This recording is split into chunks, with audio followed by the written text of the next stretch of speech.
We're here with Nate Burleson, wide receiver for the Seahawks, and you're coming off of a tough game. How was it out there for you?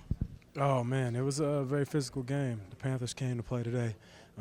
Anytime you're on the road, it's difficult to get going, but they did a better job of just coming out and basically wanting it more than us today. Now, one thing we noticed is after the game, we watched the prayer at midfield, and game in, game out, if you will, you're always there, right there praying. Now, what does that mean to you? What does that mean to the game? I think it just separates my faith from the sport.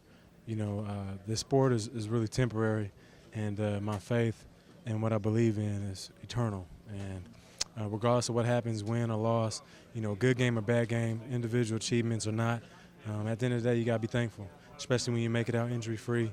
And you just, you know, you live to kind of fight another day, and that's what it's about, man. You know, there's tough injuries each week. Guys go down with anything from a sprained ankle to being paralyzed. So I'm just thankful that I was able to make it out another game. Now, since you've come to Seattle, you came to Seattle and kind of, you know, it was a big deal when you came to Seattle. A lot of people had eyes on you. And then what you've done since then, you've excited the crowd, you've electrified the crowd. How is that a platform for your faith? You know, it just gives me another opportunity to reach the youth. You know, they usually open their ears a little bit more to somebody who's making plays on TV, highlights, end zone, celebrating. I mean, the youth, they're attracted to that stuff. So for me to be a guy who they look at as a playmaker or a guy who's able to get in the end zone a little bit more, I can sit down and talk to him about anything I really want to versus just being another guy with a jersey on. And last question, speaking of the youth, I know they want to know what's going on in the end zone when you score. You got the thing with the helmet. What's that? What is that from? What inspired that?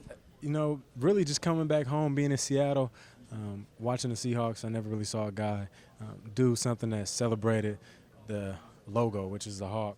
And somebody named it the Hawk Nasty, and I just went out and actually worked on it in the mirror my first year as a Seahawk. And then once I got in the end zone, I started to do it, and people kind of took to it. You know, when I'm in the streets just hanging out, chilling, relaxing, people walk up to me all the time and say, hey, man, we want to see that Hawk dance. Keep doing it. We love it. So anything for the crowd, man, because, you know, it is football, but at the same time, some people look as entertainment. You know, I don't want to be too flashy, but at the same time, give them something to smile about. That's right. That's right. All right. Well, my last question. What is the Lord teaching you these days? What's He got? What is He speaking to your heart about?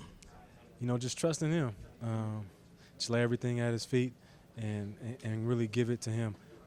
Like I said before, whether it's good or bad, you know, obviously we want to come to the Lord a little bit more when things aren't going well.